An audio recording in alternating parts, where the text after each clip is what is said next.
भगवान की कथा। विष्णु लोक को पहुंचे। विष्णु लोक को पहुंचे तो विष्णु लोक को पहुंचे तो वहाँ भगवान विष्णु की स्तुति करने लगे।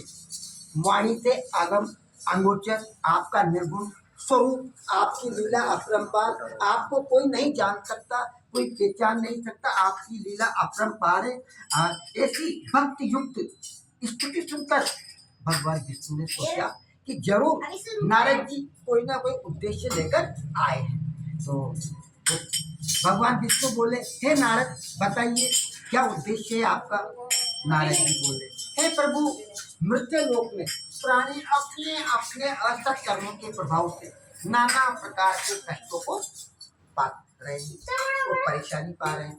यदि आप कोई उपाय जानते हो तो कृपा करके बताएं। विष्णु भगवान बोले, हे नारद, आपने बड़ा ही सुंदर प्रश्न मेरे से किया है, जिससे मुझे भी बहुत प्रसन्नता हुई, क्योंकि जन कल्याण मानव कल्याण का प्रश्न है।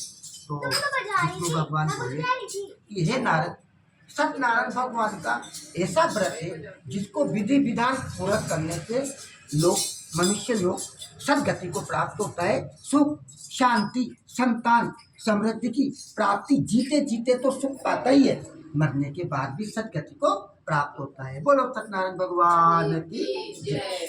इसके बाद नारद जी आगे बोले, हे भगवान, आप ये भी बताइए कि ये व्रत का क्या फल है, क्या विधान है, किस किसने ये व्रत किया, मुझे विस्तार पूर्वक समझाइए, क्योंकि मुझे भी मानव जाति को ये बात बतानी है। विष्णु भगवान कहने लगे, शोक को मिटाने वाला, डर निकलने वाले, सब मनोकामना की पूर्ति करने वाले, संतान के देने वाले, परिवार में शांति पैदा करने वाले, ये सत्यनारायण भगवान है।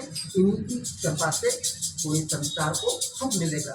ये नारद जी उनके चरणों में प्रणाम करके इस महाव्रत का संसार में प्रसार करने चल पड़े और मृत्युलोक में आए। वहाँ कहने लगे कि समस्त मनोकामना की पूर्ति करने वाला सत्यनारायण भगवान का पूजन है, और इसी के लिए मैं मानव को बताऊंगा। नारायण नारायण नारायण, ऐसा कहते कहते वह लोगों को बता दिया। अब चलते चलते एक वृद्ध ब्राह्मण का नाम सदानंद नाम का ब्राह्मण, तो वो वृद्ध था, रोजाना प्रातःकाल उठता, भजन पूजन करता और भिक्षा के लिए निकल जाता। अब एक दिन क्या हुआ कि बड़ा दुखी हो गया, क्योंकि आपको याद होगा कि एक ही एक दिनचर्या से आदमी दुखी हो जाता है, लेकिन वो भिक्षा मांगना तो सबसे बड़ा खराब काम है। कहीं अपमान सम्मान तो बहुत कम मिलता। तो वो एक दिन सच्चे मन से प्रार्थना की,